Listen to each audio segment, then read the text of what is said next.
Hello, you might recognize me from my more well-known YouTube channel, or you might not because I'm not in as an intense documentary mode at the moment. This is a little bit more sit back and chill. It's been about 6 months since my most recent upload on my main YouTube channel, which isn't even that out of place given my usual content posting schedule. But the reasons for it, I think, are a little bit different this time, and there's been a lot of stuff going on behind the scenes, which I think was obviously worth doing a whole separate video on. If you're someone who has struggled with like perfectionism or some of the second order consequences of that, whether that's self-criticism, whether that's chronic procrastination or low self-esteem or imposter syndrome, which are, very, very common with people who have issues with perfectionism, then I think this is going to be kind of a helpful video for you. It's certainly the video that I wish that I had a couple years ago. And also, if you've struggled with burnout, then I think that some of this stuff is going to be relevant. To those of you who don't care about the yapping and you just want to know, okay, bro, when's the next documentary coming? The TLDR, I'll kind of put it on the screen here.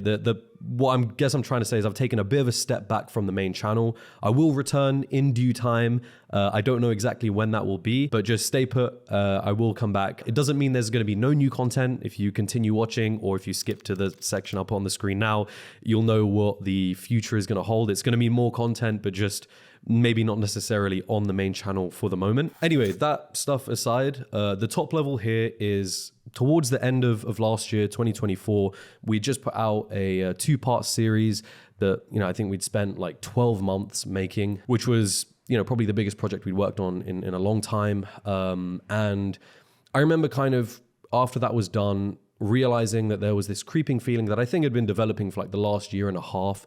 But now I was in a situation where I was forced to kind of confront that feeling, which is just that I wasn't enjoying myself. And I think the bottom line of that was that I was starting to burn out from making videos on the main channel.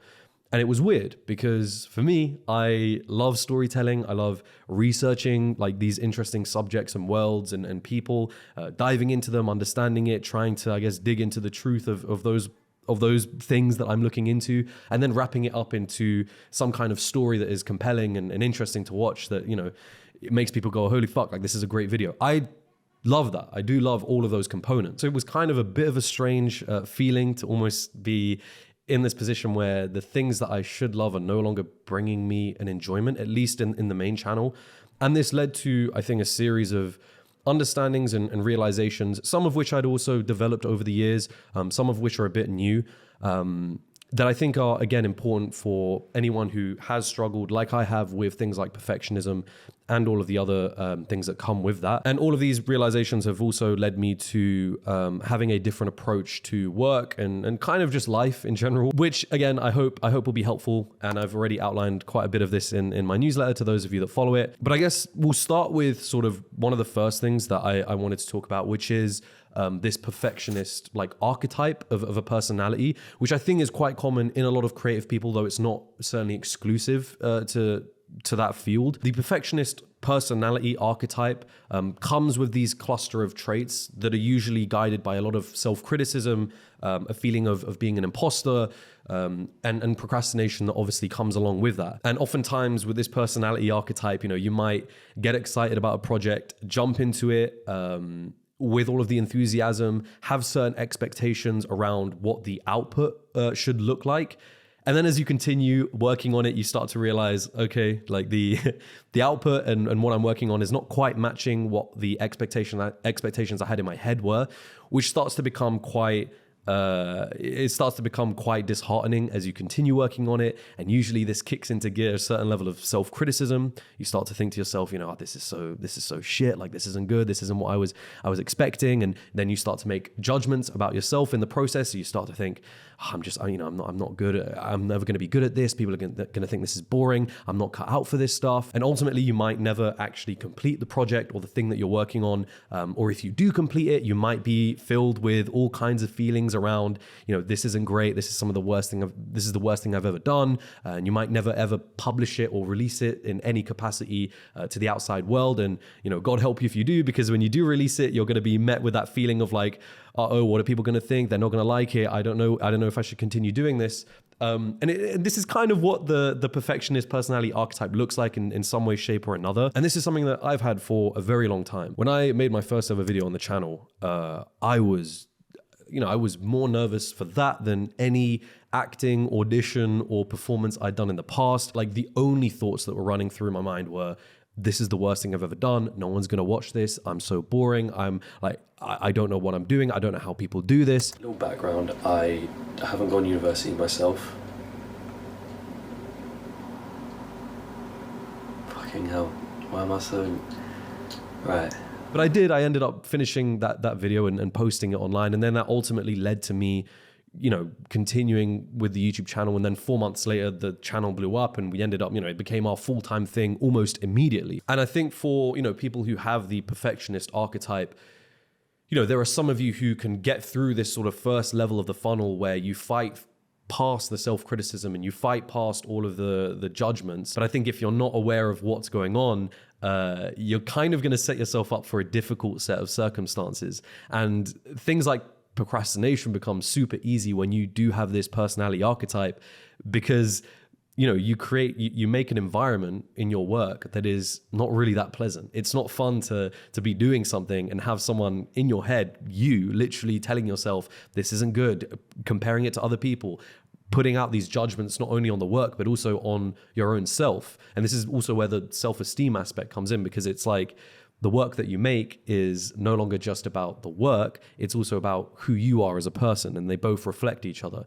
And in the context of, a YouTube channel that is named after me, that, is kind of me talking about my views on things or what I've discovered, it becomes easier for the lines to become blurred between the work and who I am as a person. So this perfectionist archetype is something that I've struggled with for quite a while. And like I say, one of the big impacts that it can have is affecting the way you perceive your work and your actual enjoyment for the work, which is sort of a big deal when it comes to the second realization / approach that I want to take to the way that I've been working, which is just the idea of like actually enjoying your work and loving what you do. Anyone who's kind of, read like self-help literature or gone down that route of looking at, how to achieve your goals and so on and so forth, you'll know how often discipline is like a very big aspect of that. You got to be disciplined, you've got to work hard. And, the idea of discipline is that sometimes you might get up and you're just not motivated to do the thing that you need to get done. And, motivation is this fleeting feeling, but discipline is supposed to be this thing of like, regardless of how I feel about the thing, I'm still going to do it, which is good and it is important and it is like a necessary trait to have. The issue with discipline that I've noticed and that I think I've become a bit more attuned to seeing is that there is a great deal of focus on that and not as much on, I think, just enjoying what you're doing. And I think there's a really good reason for why you should place a lot more emphasis and focus on, do you actually enjoy the thing that you are doing? Like the process itself, is that something you enjoy? And there's this distinction between two things, right? There are events and there is the process. And events are these things that are almost like a checklist of stuff that are done, right? Achievements, goals like a subscriber count or publishing a best-selling novel or winning an award. And these are events.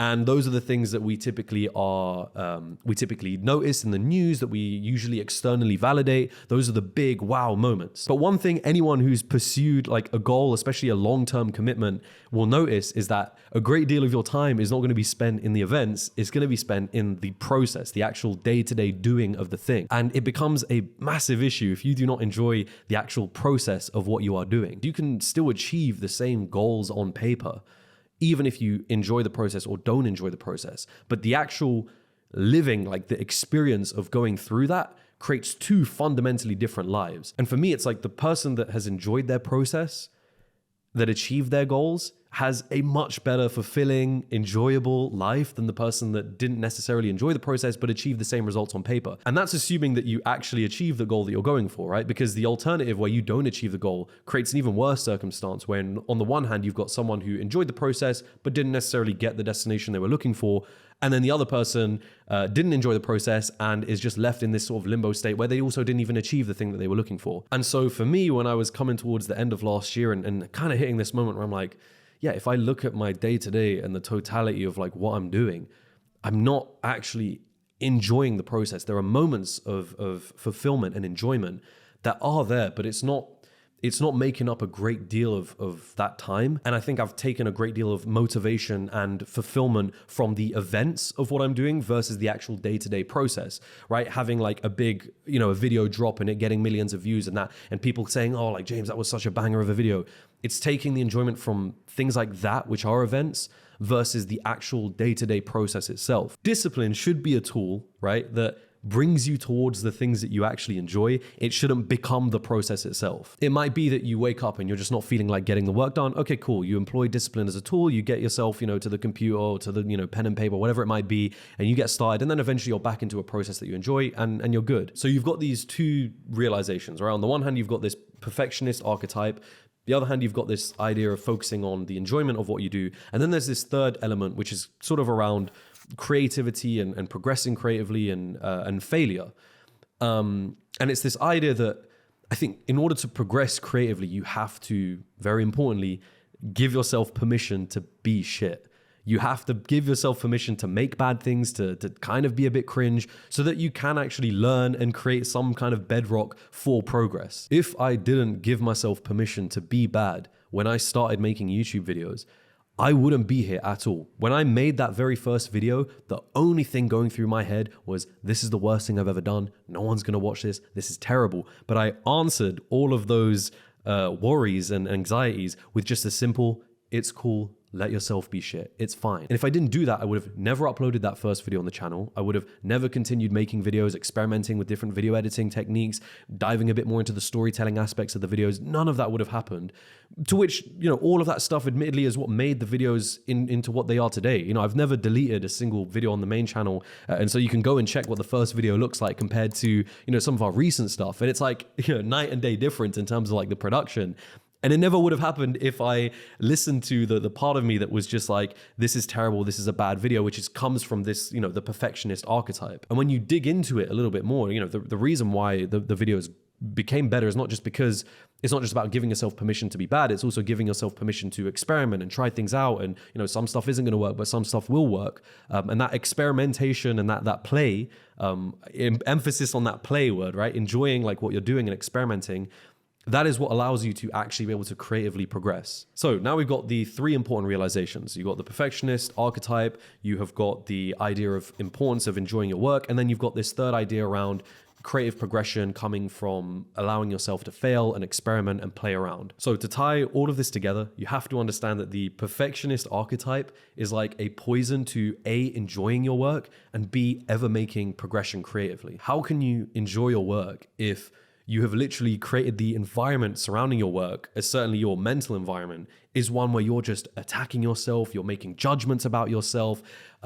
It's like, yeah, no shit, you don't enjoy what you're doing. It's kind of like going to the gym and having a personal trainer who, rather than is encouraging you, between sets, they're telling you, you're a failure, you're never going to do this. Oh, this person's better than you, that person's better than you. It's like, yeah, who's going to enjoy that? And if you want to go a level even deeper than that, there is this thing about, just because of the very nature of the perfectionist, where you might not even realize what things you enjoy because the perfectionist removes the ability to actually enjoy it in the first place. And then when it comes to things like creative progression, right? And giving yourself permission to experiment and play around with things, or permission to be bad, how can you ever give yourself permission to be bad if the perfectionist is literally defined by the opposition to that thing? And then there is a deeper tragedy to all of this, right? Because the perfectionist, like archetype, it's judgments of like, oh, you're bad, you're not doing good. These are all subjective. They're all kind of your own subjective projections onto your work. They don't necessarily reflect reality.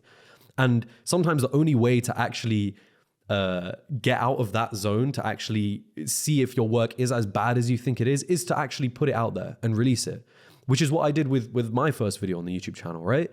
And what I realized in certainly the first 7 sets of videos that I ever uploaded on the channel, which are also the first 7 videos that blew everything up to begin with, is that videos that when I made them, I thought, oh, these aren't good, these are bad, like no one's gonna like this. They ended up garnering, millions of views. Not even necessarily to say that views equates quality, but it would have people saying, oh my God, like you're such a great storyteller, you're such a great video editor. Which that voice, like those voices never existed for me when I was making the content in the first place. And so what I realized was it was like a massive perception gap that existed between all of the projections that I was putting on my work, where I was calling it bad and this isn't great, versus how other people were actually seeing it, where that wasn't the case. And the only reason I ever saw that gap was because I was willing to release my work out there and put it out there for other people to see. Which if you have like this perfectionist archetype, you know that releasing your work is a very big no-no. It's like doing the things that the perfectionist is very opposed to. It's exposing yourself to rejection, to the idea that, yeah, you might not be that great. You might not be perfect. You might be cringe. And so the perfectionist doesn't even want you to release your work. And so there is probably countless, millions and millions of people who have like never put their work out there, music, video, whatever it is, right? They've never put their work out there because they think that it's not good. And there's this massive gap between how they've been perceiving their work versus how it will actually be received. So the result of all of this is that you end up procrastinating more, right? Because it's easier to procrastinate when you've created a work environment in which you are, constantly being self-critical, you're comparing yourself to other people. It's not enjoyable. So it's so much easier to then just be like, well, I don't want to do the work. You're less likely to actually complete projects as a result of that. You're less likely to enjoy the process as a result of that. You're more likely to judge yourself harshly. You're more likely to quit or burn out from the very thing that should be your passion. So the perfectionist archetype is a very like destructive force to actually getting things done and actually enjoying your work and making things, right? And so one of the realizations that I came to, which I called it this in the newsletter post that I did, is that it's a very paradoxical personality. Because the perfectionist isn't defined by its desire to actually make good work. It's defined by its desire to distort reality so that good work can never be made. Because if to make good work means you have to give yourself permission to be bad so that you can have the learning in place so that you can eventually make good work, it means that when you actually do good work, it's not because you were a perfectionist, it's done so in spite of being one. And just to be clear, like the healthy alternative to, being the perfectionist is not necessarily someone that's completely apathetic to making good work, right? Like you still want to care about the work that you do. You still want to make good stuff. I think there's like an important distinction though that happens between when you're a perfectionist and you start to make these judgment calls about your work and who you are as a person versus someone that cares about good work, sees their work, they can see, okay, there's room for improvement here, but it's not attached to, this is terrible, no one's gonna like this means that you're not a great person. And also, I understand that, like, for anyone that maybe hasn't struggled with this might sound a bit insane, but there's no way to, if you struggle with it, you understand exactly what I mean. So again, all of this was sort of ideas that have been floating in my head because they're things that I've struggled with over the years and have found various ways of tackling it. But what I think has happened with the main channel, especially coming to this realization towards the end of last year, is that it's been quite tough for me to deal with this perfectionism stuff just purely on the main channel at the moment. And for me, I made the call of being like, look, I don't enjoy my day-to-day at the moment. What I think I need to do is just take a bit of a break from the main channel stuff, continue making content and doing things that excite me. I know that all the aspects of what I do, the storytelling, the researching, all of this stuff those are things I love doing and they're lifelong pursuits for me. And so I want to make sure that my process, my day-to-day reflects that. So again, doesn't mean I'm gone forever. It just means I am on a bit of a step back from it until I eventually can just come back in with more of that renewed enthusiasm for it all, and then taking an approach where I really want to focus and prioritize like enjoying what I do, letting myself be able to experiment and play around, which when I've had the most fun with the YouTube channel, making the documentaries, it's been in those moments where I've been a bit more experimental, I've been able to play around with stuff, which I think I've just over the last year and a half, I've lost that. And it may not be noticeable in the actual output of the work that you see at the end of it all, but it certainly is noticeable for me when I'm in the day-to-day process of it all. And ultimately, I do think it's just going to result in better content and amazing stuff for the main channel. And then as a side note, I want to expand what James Jani even is. I feel like I've built a big audience on the main YouTube channel, which is where I do like the documentary storytelling stuff, which is great. And I love that. But I feel like there are other avenues I would like to explore when it comes to like storytelling and making content. whether that's diving a bit more into cinematography or like short films or even writing. Those are all things that I really do love doing. So the idea is that, you've got a James Jani who is, someone that's creative and enjoys storytelling and researching subjects. And he's got a channel where he has like these big high quality documentaries, but he also does, writing, and there's music production or, video projects that aren't necessarily long form documentaries. Again, the idea is to allow me to, explore different fields that I've always been excited and interested in, that allow me to play and experiment. But also, one of the things I think is very important when it comes to creative progression is this idea of cross-pollinating between different fields.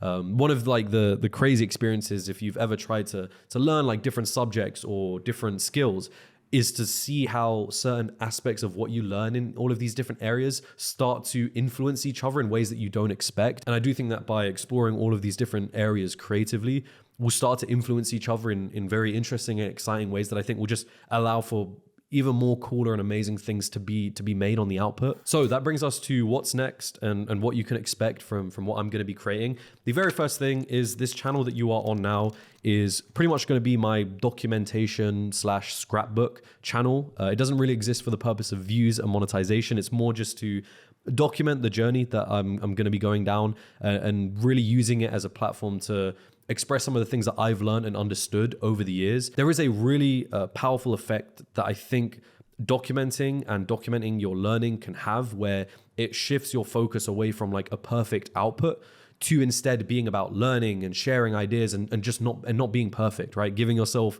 permission to be bad, which I think for me, given my struggles, is a very important thing to have in place, which is what this second channel is all about. I expect to use this channel first to upload on, I imagine, a bi-weekly basis, updates on what I've been working on, things I've learned, new projects that are on the way, and so on and so forth, as well as little other bits and pieces in there. There is something about documenting what I'm doing, especially in like a public forum, that gives me the permission to just experiment and play around with things, and for you to see how that goes and how that approach works. And it's also cool, I think, to see wherever this might lead us to in the future. It's very interesting to look back and be able to see the documentation that exists for how we got there or where the approach has taken us. I always remember a couple years back, there was a video that dropped in my YouTube recommended, which was this video by James Scholes, I think is how you say it. And it was titled How I Studied for 12 Hours for Over a Year, which whether you think that's a healthy thing to do is a separate note. But what I remember being crazy when I watched that video was I remember him mentioning that he had been live streaming him doing this. And I remember going to his channel and checking like the live streams and just scrolling down this list for like the last 12 months of him live streaming himself studying.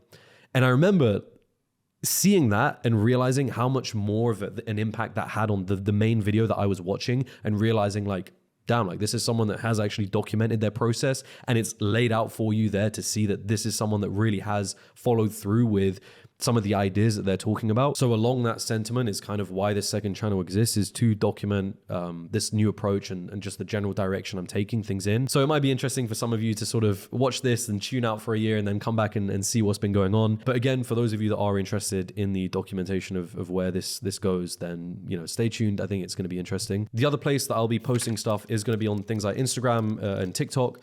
This is going to be where I will both document things and kind of treat it more like a lifestyle thing of like, here's the stuff I've been doing and getting up to creatively, as well as posting some of the more experimental sort of content that I'm going to be working on. There is a project that I've already begun working on, which is going to be a short, like 60 to 90 second, wouldn't even call it a short film. It's mainly existing to help me play around with some of the cinematography stuff that I want to practice, along with some other video editing things. I'll talk more about that in future updates that are coming to this second channel, but I know that I'm going to be uploading that to my Instagram and potentially to TikTok and probably to this documentation channel as well. The approach that I'm having with like my social media channels like Instagram is treating it more like a lifestyle documentation place where I document the creative pursuits that I'm, going down, but also where I will post some of the things that I have been experimenting with. So again, follow me on those platforms if you are interested in checking that out. Other areas that you can follow me is I've obviously got the newsletter that I've had for a little while, which is where I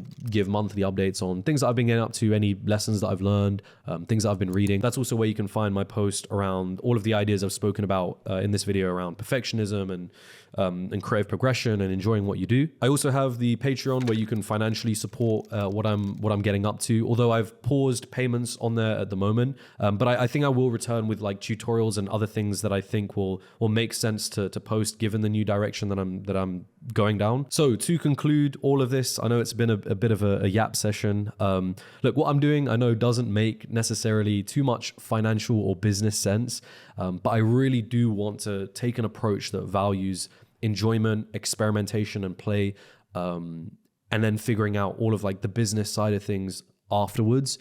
I do think that will have a massive payoff in the long run. We'll see though. The only thing that's really going to determine how this goes down is going to be time and execution, which is also what this second channel and documentation is for. So we'll see how things look in due time. For those of you, you know, that have enjoyed my main channel documentaries, like thank you again. I always appreciate it from the bottom of my heart. I know I've not been the most amazing when it comes to uploading things, and I think, you know, part of that is because of this whole perfectionist stuff. But I do think, you know, my lifelong pursuits, the things around storytelling, researching, all of those things I think have remained the same. That hasn't changed. I think just my approach is shifting up, but I do strongly believe that it's going to lead to far better outcomes in the long term. And so for those of you that would like to join me on that journey outside of just the main channel documentaries, welcome, thank you. Otherwise, I will hopefully see the rest of you in some way, shape or form.